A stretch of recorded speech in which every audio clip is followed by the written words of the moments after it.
জরুরি খবর। মালয়েশিয়ায় অবৈধ হয়ে যাওয়া প্রবাসী বাংলাদেশিদের জন্য নতুন নির্দেশনা।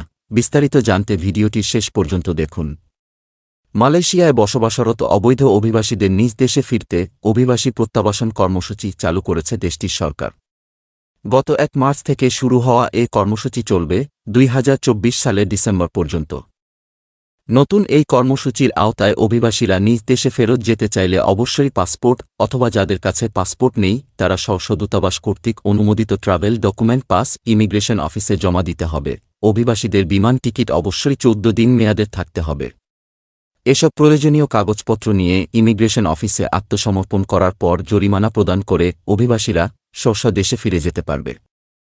সেক্ষেত্রে যে সকল অভিবাসী বৈধ পাস বা পারমিট ছাড়াই মালয়েশিয়ায় প্রবেশসহ অতিরিক্ত অবস্থানের কারণে দেশটির ইমিগ্রেশন আইন ৬(১)(সি) ধারার ১৯৫৯৬৩ ও ইমিগ্রেশন আইন ১৫(১) ধারার ১৯৫৯৬৩ এর অধীনে ৫০০ রিঙ্গিত জরিমানা ধরা হয়েছে। এছাড়া যে সকল অভিবাসী দেশটির ইমিগ্রেশন রেগুলেশন ১৯৬৩ এর বিধি ৩৯ খ এর শর্ত ভঙ্গের অপরাধ করেছে তাদের জন্য ৩০০ রিঙ্গিত জরিমানা ধরা হয়েছে।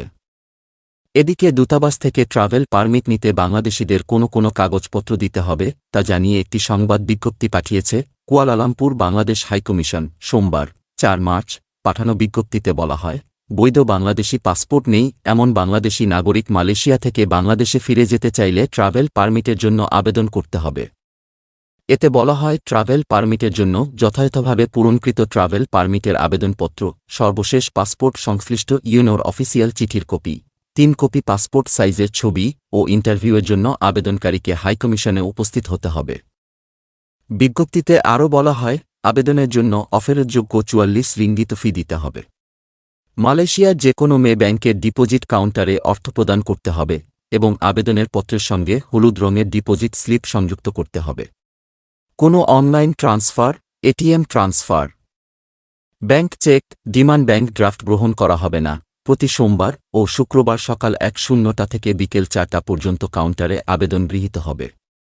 প্রক্রিয়াকরণের কমপক্ষে ১-২ কার্যদিবস সময় লাগতে পারে বলে হাইকমিশন জানিয়েছে। এছাড়া সোমবার ও শুক্রবার বিকেল ৪টা থেকে ৫টা পর্যন্ত ট্রাভেল পারমিট ডেলিভারি দেওয়া হবে বলে জানানো হয়। ট্রাভেল পারমিটের আবেদন ফরমের জন্য এই লিঙ্কে ক্লিক করুন।